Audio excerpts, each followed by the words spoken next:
तो आज अपन लोग बात करेंगे रिप्रोडक्टिव इवेंट के बारे में कि अपन लोग यानी कि ह्यूमन सेक्सुअल रिप्रोडक्शन अकर करते हैं।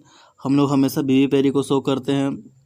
यूनिसेक्सुअल यानी कि हम लोगों को एक मेल है तो जस्ट उसका अपोजिट सेक्स यानी कि फीमेल की ज़रूरत होगी तभी सेक्सुअल रिप्रोडक्शन कंडक्ट हो सकता है। यहाँ पे हमारा मेन चीज़ क्या है, गोनाड। गोनाड को समझना बहुत ज़रूरी है, जो कि हम लोग आगे चल के डिस्कस करेंगे। और गोनाड यानी कि जहाँ पे आपका गैमीट का फॉर्मेशन होता है। और एक्सेसरी स्ट्रक्चर में आपको क्या मिलेगा, एक्सेसरी स्ट्रक्चर में आपको एज ए कहें कि पाइप, एज ए डक्ट, उसको ट्रांसपोर्टिंग करने में और स्टोरेज करने में यहाँ काम आता है। सेक्स ऑर्गन आपका टेस्टिस है जो कि आप मेल में होता है, और ओवरीज है जो कि फीमेल में पाए जाते हैं। चलिए, इन रिप्रोडक्टिव इवेंट एक्चुअली प्यूबर्टी के दौरान ही कंडक्ट होता है, सीधी भाषा में बोले तो गैमेटोजेनेसिस। चलिए, कुछ इंपॉर्टेंट यहाँ पे टॉपिक है, इसके बारे में हम अपन लोग डिस्कशन करेंगे। गैमेटोजेनेसिस पहला रिप्रोडक्टिव इवेंट यानी कि रिप्रोडक्शन का यहाँ काम कैसे काम करेगा।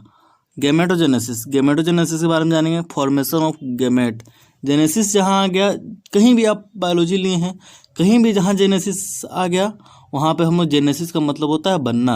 आपको स्पर्मेटोजेनेसिस आएगा और कई तरह के जेनेसिस आएंगे, प्लांट्स में भी आते हैं। इस वर्ड को हमेशा याद रखें, जेनेसिस का मतलब होता है बनना, यानी कि फॉर्मेशन ऑफ गैमेट, चाहे स्पर्म हो चाहे ओवा को बेसिकली एक कहते हैं, पर अभी हम लोग ओवा के बारे में जानेंगे और एक कब कहेंगे इसके बारे में अपन लोग डिस्कशन बाद में करेंगे।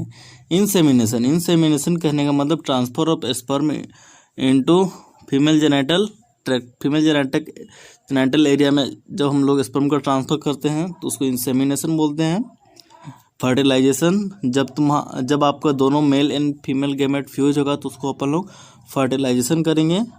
इम्प्लांटेशन करने का मतलब जब वो फर्टिलाइज होके आपका फेलोपियन ट्यूब में आने के बाद, फेलोपियन ट्यूब में फर्टिलाइज होने के बाद वो आएगा और यूट्रस में जाके इम्प्लांट होगा। जाके वो सटीक तरीके से इम्प्लांट होने का मतलब कि वो जाके बैठ जाएगा एज ए कौन सा कंडीशन, ब्लास्टोसिस्ट का कंडीशन उसको बोलते हैं। जेस्टेशन पीरियड, बेसिकली आप लोग देखोगे कि कोई भी फीमेल है अगर वो फर्टिलाइज होती है, उसका एक फर्टिलाइज होता है तो हम लोगों को पता नहीं चल पाता। पर हाँ, जेस्टेशन यानी कि बेसिकली भाषा में बोले प्रेगनेंसी के दौरान ही हम लोग जान पाते हैं कि हाँ फीमेल फर्टिलाइज है, वो एक प्रेग्नेंट है। वो आएगा आपका जेस्टेशन पीरियड में। From conception to birth, parturition करने का मतलब डिलीवरी ऑफ द बेबी। और पार्चुरेशन के बाद एक और कंडीशन आता है जो कि नर्चरिंग यानी कि केयरिंग ऑफ द बेबी। चलिए हम लोग नेक्स्ट चैप्टर में डिस्कस करते हैं ह्यूमन रिप्रोडक्शन का आज हम लोग ओवरव्यू जानेंगे कि बेसिकली आज हम लोग पढ़ने वाले क्या क्या है। ये काफ़ी इंटरेस्टिंग होने वाला है आप लोगों के लिए भी। आज हम लोग मेल रिप्रोडक्टिव सिस्टम, टेस्टिस को हम लोग डिटेल में जानेंगे। Seminiferous tubule, accessory duct, external genitalia, female reproductive system, female gonad, transfer section of ovary, female accessory duct and external genitalia. चलिए तो हम लोग स्टार्ट करते हैं। Male reproductive system pelvic region, यानी कि बेसिकली बोले तो कमर के हल्का सा नीचे वाली रीजन को हम लोग पेल्विक रीजन बोलते हैं। Located in pelvic region. Male reproductive system include a pair of testis. भाई टेस्टिस हमेशा पेयर में होगा, जिसका वो अपना समझ ले भाई। पर बेसिकली कभी कभी क्या होता है कि जब बेबी बोर्न होता है एज ए लड़का और टेस्टिस पेट में अटक जाता है, तो उस पेट में अटक जाने के बाद उस बीमारी को हम बोलते हैं क्रिप्टो ऑर्गेनिज्म। क्या बोलते हैं? Crypto organism. इसके बारे में हम लोग नेक्स्ट वीडियो में डिस्कस करेंगे और डिटेल। तो डॉक्टर लोग उसका इंजेक्शन लगाकर और उसको फिर वो टेस्टिस को निकाल लेते हैं। ठीक है। एक्सेसरी डक्ट कहने का मतलब कि यहाँ से जो आपको ये डक्ट दिखे, एक्सेसरी डक्ट, उसको डक्ट बोलते हैं। जैसे कहिए पाइप कहिए, ट्यूब कहिए। एक्सेसरी ग्लैंड कहने का मतलब कि यहाँ पे आपका स्टिशियल ग्लैंड होते हैं जो कि टेस्टोस्टेरोन को प्रोड्यूस करते हैं, उसको हम लोग एक्सेसरी ग्लैंड बोलते हैं। एक्सटर्नल जेनिटलिया, एक्सटर्नल जेनिटलिया का मतलब कि जो आपका ये हुआ पेनिस, इसको बोलते हैं एक्सटर्नल जेनिटलिया। चलिए हम लोग आगे डिस्कस करेंगे नेक्स्ट पीपीटी में। यानी कि ये हो गया हमारा टेस्टिस और ये हमारा एक्सेसरी डक्ट हो गया। और एक्सेसरी ग्लैंड का मतलब क्या हुआ कि आपका seminal vesicle, bulbourethral gland and prostate gland, ये आपका एक्सेसरी ग्लैंड हुआ। सॉरी पीछे में थोड़ा सा कंफ्यूजन हो गया। अब चलिए हम लोग चलते हैं। Pair of testis in scrotum, हमेशा याद रखिएगा स्क्रोटम के अंदर ही होता है। स्क्रोटम एक एक्सटर्नल लेयर होता है और यहाँ चोट लग जाने बाद सबको पता है क्या हाल होता है। एक्सेसरी डक्ट ग्लैंड, जिसको कि हम लोग रेटी टेस्टिस बोलते हैं, भासा एफरेंसिया बोलते हैं, एपिडिडमिस। एपिडिडमिस को हम लोग कह सकते हैं friends as a temporary storage of sperm. Vas deferens and external genitalia, आप सबको पता है। चलिए तो हम लोग आगे डिस्कस करते हैं। आगे हम लोग डिस्कस करेंगे रेटी टेस्टिस ये सब के बारे में, एक्सेसरी डक्ट के बारे में, एक्सथीरीज के बारे में। काफ़ी सारी क्वेश्चंस में पूछ जाती हैं। जैसे देखिए सेमिनिफेरस ट्यूब्यूल, सबसे पहले जाना जरूरी है। सेमिनिफेरस ट्यूब्यूल में आपका स्पर्म का फॉर्मेशन होता है। सेमिनिफेरस ट्यूब्यूल बोलने का मतलब कि एक आपका टेस्ट ट्यूब आकार का, ये सीधे आपका टेस्ट ट्यूब आकार है। टेस्ट ट्यूब क्या होता है? टेस्ट ट्यूब आपका सीधे होता है पर नहीं, सेमिनिफेरस ट्यूब्यूल है। टेस्ट ट्यूब कितनी रहेगा, एक तरफ बंद एक तरफ खुला, पर वो घुमा हुआ सा रहेगा। देखिए गाइज मैं आपके लिए बना के दिखाता हूँ। बस ऐसे ही काफ़ी कॉम्प्लिकेटेड रहता है। ऐसे ऐसे यहाँ पे आपका फॉर्मेशन होता है और यहाँ से निकल जाने के बाद एक सर्टोली सेल होता है, वहाँ पे आपका स्पर्म का नरिशमेंट किया जाता है। हम आगे पढ़ेंगे, डिस्कस करेंगे। काफ़ी सारी चीज़ें आप लोगों को कॉम्प्लिकेटेड लगेगी शुरू में, पर आराम से चलिए। कहा जाता है कि बूंद बूंद से घड़ा भरता है, वैसे ही हम लोग नॉलेज को एक्वायर करेंगे। तो हम लोग अपन लोग इस लिखे हुए बातों को डिस्कस कर लेते हैं पहले। पेयर हाँ, तो हम लोग सीरीज के बारे में बात कर रहे थे, सॉरी मैं बोला गया था सीरीज के बारे में। यानी कि ये आपका हो गया सेमिनिफेरस ट्यूब्यूल। यहाँ से आपका सेमिनिफेरस ट्यूब्यूल फर्स्ट स्टेप हो गया। सेकेंड स्टेप हो गया आपका रेटी टेस्टिस। रेटी टेस्टिस से जाने के बाद ये आपका हो जाएगा भासा एफरेंसिया। रेटी टेस्ट आप देखेंगे कि रेटी टेस्टिस तक जो है आपका टेस्टिस के अंदर है, पर यहाँ से निकलना शुरू हुआ भासा एफरेंसिया। भासा एफरेंसिया फिर जो है सो कि ये एपिडिडमिस में हो जाएगा। यहाँ पे टेम्पररी स्टोरेज ऑफ स्पर्म बोलते हैं जिसको। और रेटी टेस्टिस के बाद हम लोग भासा डिफरेंशिया यानी कि वास डिफरेंशिया जो कि डायरेक्टली कनेक्टेड होते हैं यूरेटर से। चलिए अब हम लोग आगे पढ़ते हैं। पेयर्ड फीमेल गोनाड जो कि काम के है स्पर्म को प्रोडक्शन करो, साथ ही साथ हार्मोन जिसके बारे में हम लोग टेस्टोस्टेरोन हार्मोन जो है इसी से प्रोडक्शन होता है। ओवल इन शेप होता है। हमेशा याद रखें कि इन सब के बारे में जानना बहुत आवश्यक है।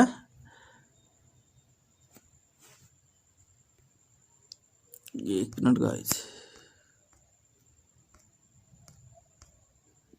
हाँ तो ये शेप साइज के बारे में हमेशा CBSE हो चाहे वो मेडिकल का लेवल का हो, हमेशा पूछेगा कि 4 to 5 सेंटीमीटर इन लेंथ, लंबाई इसका, और चौड़ाई इसका 2 to 3 सेंटीमीटर होता है। हमेशा इस चीज़ को याद रखिए। एक तरफ से मैं मार्क कर देना हूँ जब पॉइंट और situated outside the abdominal cavity with in a pouch like structure that is called scrotum. Scrotum के बारे में, क्योंकि वो बाहर की तरफ लटका हुआ रहता है। क्यों, उसका रीजन क्या है स्क्रोटम बनने का? सर ये तो पेट में ही फिक्स किया जा सकता था, पर नहीं भाई लोग, इसका बाहर होने का रीजन है टेम्परेचर। ये टेम्परेचर को मेंटेन करता है। लो कहीं ना कहीं से स्पर्म को हमारे बॉडी से 2 से 2.5 सेंटीमीटर कम टेम्परेचर चाहिए। मान चलिए अगर 38 है तो उसको 36 चाहिए या फिर 35.5 चाहिए उसको, ठीक है। स्पर्मेटोजेनेसिस यानी कि स्पर्म को बनने के लिए। Testis is covered by dense covering, काफ़ी डेंस कवरिंग होता है।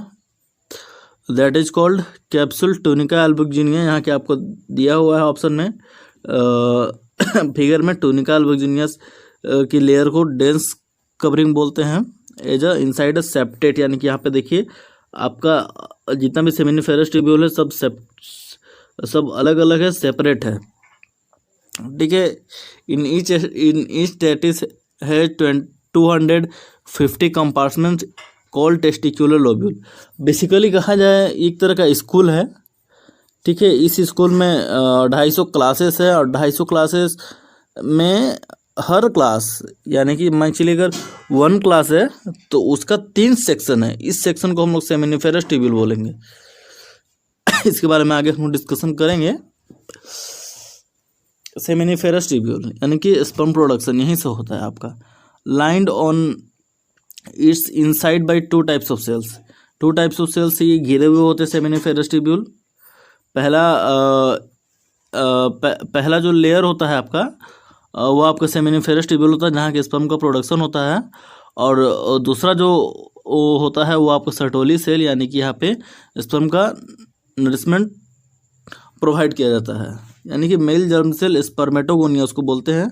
ये आपका हमेशा याद रखिए, मियोटिक डिवीजन, कहीं माइटोटिक डिवीजन नहीं करेगा।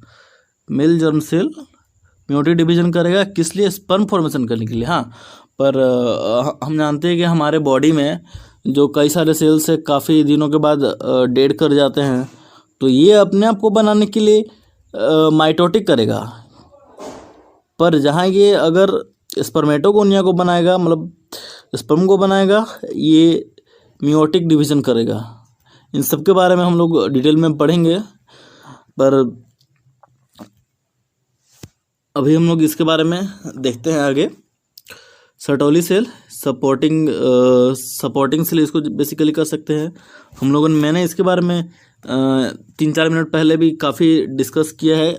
ये स्पर्म को नरिशमेंट प्रोवाइड करता है to the germ cell. Germ cell कहने का मतलब वही sperm. Region outside the seminiferous tubule that is called interstitial spaces. और इन सब के बाहर एक छोटा स्पेस बना होगा, ठीक है, उसको हम लोग इंटरस्टिशियल स्पेसेस बोलते हैं। वो जो है आपका, ये सब के अंदर ब्लड वेसल का सप्लाई नहीं होता है, पर हाँ इंटरस्टिशियल स्पेसेस के अंदर ब्लड का सप्लाई होता है, और उसी को हम लोग और उस इंटरस्टिशियल स्पेस के अंदर जो सेल्स पाए जाते हैं उसको अपन लोग लेडिक सेल बोलते हैं। एक इंटरस्टिशियल सेल हो गया, स्पेस हो गया, उस स्पेस के अंदर, उस मैदान के अंदर जो आदमी लोग खड़े हैं उस आदमी को अपन लोग सेल बोल देंगे, ठीक है। तो इंटरस्टिशियल स्पेसेस के अंदर जो सेल है वो हमारा एंड्रोजन लेवल यानी कि टेस्टोस्टेरोन को प्रोडक्शन करने में हेल्प करते हैं। इसके बारे में यहाँ पे अच्छे से लिखा हुआ है। और हाँ, ये अदर इम्यूनोलॉजिकली कॉम्पिटेंट सेल, यानी कि हमारे इम्यून सिस्टम को काफ़ी मदद करते हैं। कई तरह के आगे मेडिकल में इसे पढ़ना है, पर अपन लोगों को सिर्फ इतना ही जानना है कि हाँ ये इम्यूनोलॉजिकली कॉम्पिटेंट सेल्स जो इसके अंदर प्रेजेंट होते हैं। चलिए, मैंने कहा था ना कि इसके बारे में हम लोग डिटेल में डिस्कशन करेंगे। एक्सेसरी डक्ट के बारे में पहला हो गया आपका रेटी टेस्टिस। रेटी टेस्टिस के बाद आ जाता है आपका भासा एफरेंसिया, जो कि भासा एफरेंसिया देखिए बाहर निकले हुए रहता है। यहाँ पे येलो कलर का जो मैंने आपके लिए बनाया है, ये देखिए टेस्टिस से बाहर निकल रहा है। और उसके बाद हम लोग चलेंगे एपिडिडमिस, यानी कि टेम्पररी स्टोरेज ऑफ स्पर्म। सबसे वास्ट डिफरेंस गाइस देख सकते हैं सेमिनिफेरस ट्यूब्यूल। मैं आपको बार बार इसलिए बोल रहा हूँ ताकि आपका रिवीजन होते रहे पढ़ाई के साथ साथ। नहीं तो क्या होता है कि कोई भी टीचर एक बार बोल के छोड़ दिया, फिर बच्चे को लगता है कि यार दोबारा वीडियो को पीछे करके देखना पड़ेगा कि क्या बताया सर ने।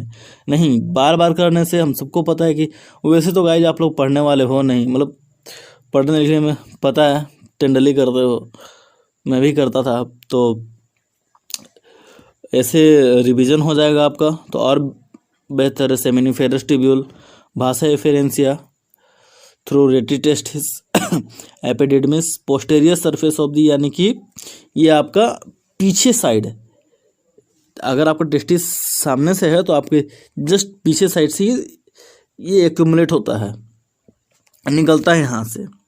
भास्ट डिफरेंस, चलिए नेक्स्ट स्लाइड में अपन लोग जानते हैं कि vast difference receives ducts from seminal vesicle, यानी कि ये जो भास्ट डिफरेंस है ये सीधे आपका सेमिनल वेसिकल से जाके जुड़ जाता है। ठीक है, ये दोनों आपस में अटैच हो जाता है। सेमिनल वेसिकल आपका यहाँ पे सीमेन और बहुत सारे एंजाइम्स को ऐड करता है, उसके बाद फिर बल्बो यूरेथ्रल ग्लैंड और उसके बाद प्रोस्टेट, और प्रोस्टेट के बाद फिर वो जाके जो निकलता है उसको हम सीमेन बोलते हैं। Open into urethra as a ejaculatory duct कौन है, तो भास्ट डिफरेंस। फंक्शन स्टोर्स और transport of sperm from testis to urethra, ये आपको भास्ट डिफरेंस के बारे में फंक्शन बता रहा है। यूरेथ्रा क्या होता है, originate from the urinary bladder extend through penis, यानी कि एक आपका सेमिनल वेसिकल का डक्ट आया और एक आपका यूरिनरी ब्लैडर का। जब स्पर्म को निकलना हो, सीमेन को निकलना हो, तो यूरिनरी ब्लैडर का रास्ता बंद हो जाता है, और जब हमको यूरिन करना होता है तो वो आपका सेमिनल वेसिकल से जो निकला हुआ डक्ट है, भास्ट डिफरेंस,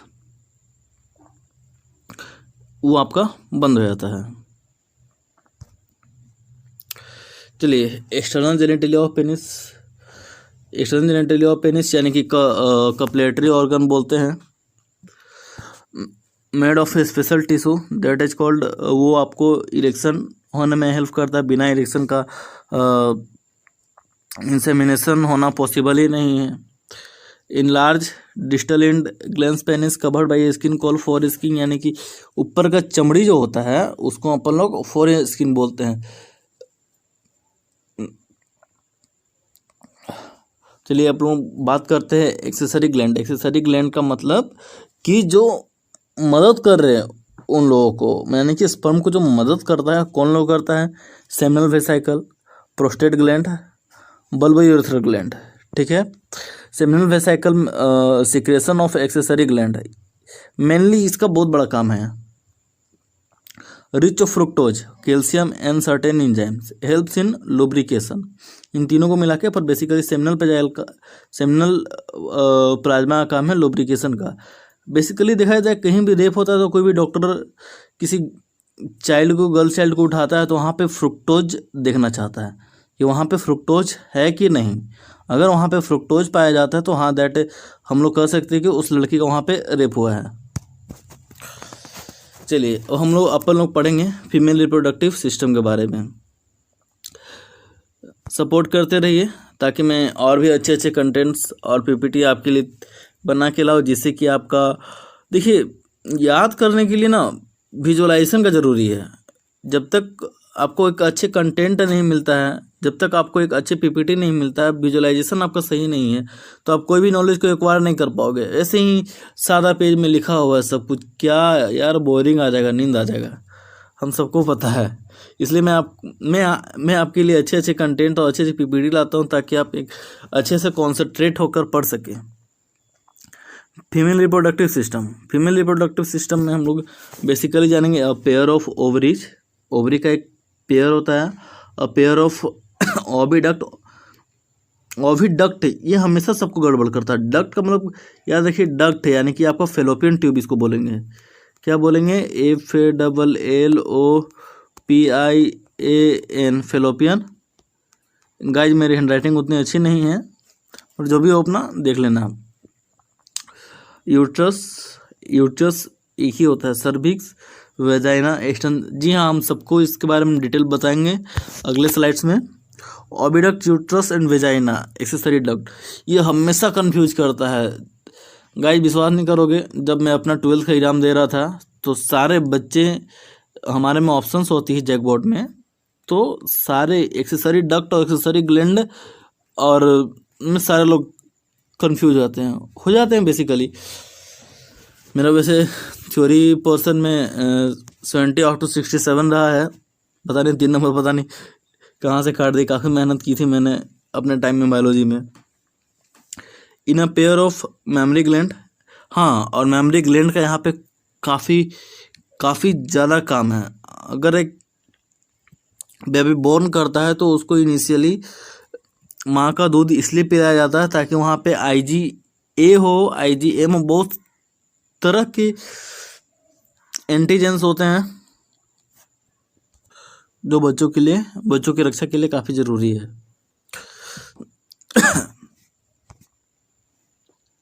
चलिए तो अपन वो डिस्कशन करेंगे। ये ओवरी है, मैंने आपको बताया था कि मैं डिस्कस करूँगा। ये आपका यूट्रस है, ये आपका रेक्टम है, और ये आपका सर्विक्स है। बेसिकली पेप स्मेयर का आप नाम सुने होंगे, हालांकि सबको करवा लेना चाहिए 16 से 20 साल की लड़कियों को। उससे क्या होता है कि कैंसर होने का जो खतरा होता है वो इनिशियली फाइंड कर लिया जाता है। और उसके बाद फिर ये आपका यूरिनरी ब्लैडर है, और ये आपका यूरेथ्रा है, जो कि जहाँ दोनों जाके आपका अटैच होते हैं। अब इसके बारे में हम लोग डिस्कस करेंगे। ये आपका transverse section of female reproductive system है, ठीक है। इसको बेसिकली इस्थमो इम्प्यूला में ही हमेशा याद रखना, इस्थमो इम्प्यूला यानी कि यहाँ पर ही स्पेसिफिक जगह है कि ओवम जो है यहीं खड़ी रहेगी और स्पर्म आएगा तभी फर्टिलाइजेशन होगा, अदरवाइज फर्टिलाइजेशन होने का कोई चांस नहीं। चाहे सोचेगा कि यहाँ हो जाए ना, उसको पसंद ही नहीं है, ओवा को पसंद नहीं है ना, मिलेंगे तो यहीं पे मिलेंगे, अदरवाइज कहीं नहीं मिलेंगे।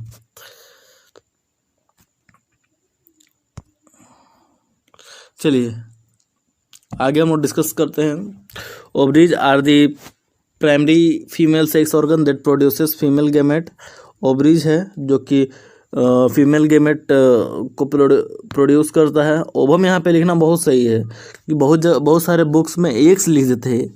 जब तक फर्टिलाइजेशन नहीं होगा, फर्टिलाइजेशन के बाद एग बनता है तभी एग बनेगा, अदरवाइज वो एग नहीं कहलाता, वो एक ओवम कहलाता है।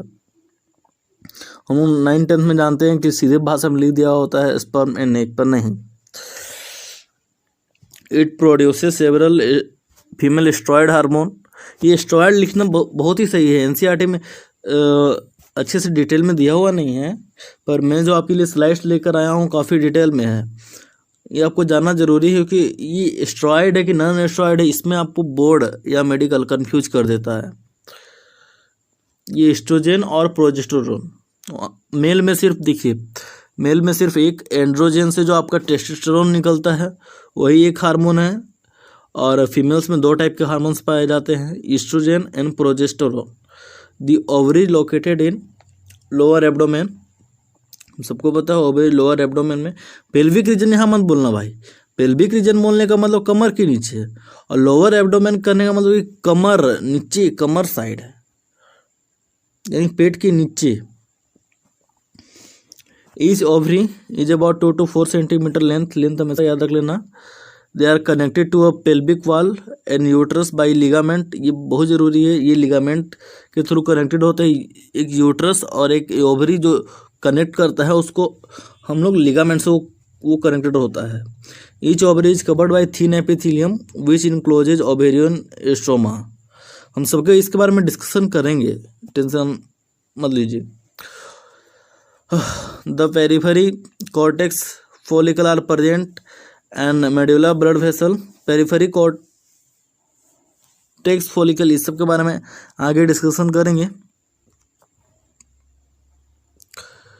तो गाइस ये स्ट्रक्चर ऑफ ओवरीज देख लीजिए, वहाँ पे आपका बेसिकली यही बताना चाह रहा था कि यहाँ पे ब्लड सप्लाई है आपका, पर जहाँ आपका स्पर्म का प्रोडक्शन होता है वहाँ पे ब्लड सप्लाई नहीं होता है, वहाँ पे इंटरस्टिशियल स्पेसिस में होता है, पर वहाँ पे सेमिनिफेरस ट्यूब्यूल में ब्लड वेसल का सप्लाई नहीं होता। पर देख लीजिए आप लोग, ओवरी में डायरेक्टली हम ब्लड सप्लाई है।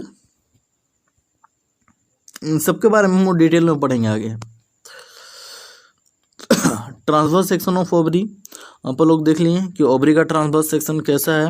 Developing follicle in different stages, कई तरह के स्टेजेस के बाद एक ओवरी ओवम में जाके कन्वर्ट होता है। ओवरी जो है वो एक ओवम प्रोड्यूस करता है। One mature around 14 day of menstrual cycle, जब मेंस्ट्रुअल साइकिल कंडक्ट होता है उसके 14वां दिन में ओवरी का निर्माण होता है और वहाँ से वो ट्रांसपोर्ट होते हैं। जस्ट ट्रांसपोर्ट होके ट्रांसपोर्टेशन होना शुरू हो जाता है फंडस, फिर एम्प्यूला, फिर इस्थमस, फिर यूट्रस। उसके बाद फिर अगर वो फर्टिलाइज नहीं हुआ तो वो आपको ब्लड के द्वारा बाहर आ जाता है फीमेल बॉडी से। After releases follicle filled with blood clot and yellow cells called corpus luteum progesterone. Oviduct, वही मैंने आप लोगों को हिंदी में बताया कि ओविडक्ट फैलोपियन ट्यूब के द्वारा ये निकल जाता है। ओविडक्ट्स का मतलब एक्सेसरी डक्ट के बारे में डिस्कस किया है यहाँ पे कि ओविडक्ट्स को फैलोपियन ट्यूब बोलते हैं। यूट्रस, ये डक्ट तो नहीं है, उतना बड़ा डक्ट थोड़ी होता है, पर बेसिकली डक्ट ही कहेंगे भाई। पाइप होता है, मोटा हो चाहे पतला। एक वजाइना। चलिए, तो एक्सेसरी डक्ट के बारे में हम लोग बात करते हैं। ओविडक्ट, यूट्रस, वजाइना, जिससे कि आप लोगों को कभी भी कन्फ्यूजन नहीं होगा। Oviduct of fallopian tube 10 to 12 centimetre होता है, हमेशा याद रखें in length. Periphery of each ovary to the uterus. Part closer to the ovary infundibulum कैसा होता है? अपने हाथ देखो, वो हाथ को सारे उंगलियों को हिलाओगे तो उसी टाइप का होता है ये इनफंडिबुलम। ऐसा क्यों होता है? क्योंकि नहीं होगा तो ओवरी इधर को उधर हो सकता है एक्सेप्ट ना कर पाए। इनफंडिबुलम। उसके बाद फिर आपका एम्प्यूला और इस्थमस। एम्प्यूला के बाद आता है आपका इस्थमस। ये फिम्ब्रिया होता है, ठीक है। यहाँ पे जो होता है फिम्ब्रिया होता है, वो collection of ovum from ovulation. ये वाइडर पार्ट होता है ampulla. Isthmus is narrow lumen join onto the uterus. यूट्रसोम। चलिए अपन लोग इसके बारे में डिस्कस करते हैं। Single uterus present in lower abdomen region that is called womb. सीधे भाषा में बोले पेट। Hollow inverted pear shaped pelvic wall by ligament. ये एक पियर शेप का होता है आपका जो यूट्रस होता है। Inside uterus fertilized ovum grow and develop to the embryo. Uterus में ही आपका ओवम फर्टिलाइज होकर जो ब्लास्टोसिस्ट के फॉर्म में आता है, एम्ब्रोयो जिसको बोलते हैं हम लोग, वो यहीं पे ग्रो होता है। Open into vagina narrow cervix that is called cervical canal. Basically देखिए, ये आपका हो गया यूट्रस, और यहाँ से जो कैनाल निकला है ना, ऐसे, माफ़ कीजिएगा उतनी अच्छी मेरी ड्राइंग भी नहीं है, तो हम लोग इसी को सर्वाइकल कैनाल बोलते हैं। यहाँ पे आपका हो जाएगा वजाइना इस रीजन में। चलिए, cervical canal along the vagina that is called cervical canal को हम लोग बर्थ कैनाल बोलते हैं। यहाँ पे आपका यूट्रस में 3 वाल होते हैं। पेरीमेट्रियम जो कि बाहर की तरफ से होता है। मायोमेट्रियम, ये इसका बहुत बड़ा रोल है स्ट्रॉन्ग कॉन्ट्रैक्शन करने का। मतलब कि जब बेबी को बोर्न होता है तो यही कॉन्ट्रैक्ट करता है बाहर की तरफ कि हाँ बेबी तू बाहर निकल जा, तेरा जन्म लेने का टाइम आ गया है। इंडोमेट्रियम, बिना इंडोमेट्रियम का कुछ नहीं होगा।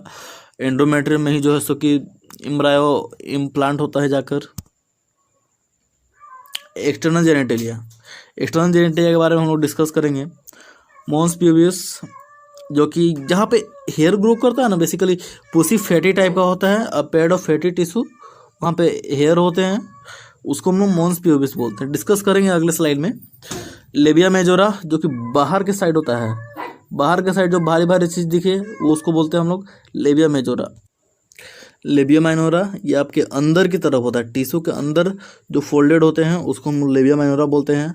क्लिटोरिस को हम लोग एनालोगस टू पेनिस बोल सकते हैं, क्योंकि इसका भी जब डिजायर होता है तो इसका भी इरेक्शन उसमें कहीं ना कहीं रोल है। हाइमन, जो कि आपका पतला सा लेयर से ये फोल्डेड होता है अपर टू दी वजाइना। चलिए, हम लोग इसके बारे में बता रहे थे। ये जो बाहर की साइड है उसको हम लेबिया मेजोरा बोलते हैं, और ये अंदर की जो फ्लेसी फोल्डेड होते हैं इसको हम लोग लेबिया माइनोरा बोलते हैं। मोन्स प्यूबियस से ऊपर की तरफ होते हैं, जो कि यहाँ पे हेयर ग्रो होते हैं, और यहाँ पे आपका रेक्टम होता है। हाँ, बार्थोलिन ग्लैंड का काम होता है म्यूकस सीक्रेट करना, क्योंकि म्यूकस काफ़ी तरह से हमारे बॉडी में रोल है इनका।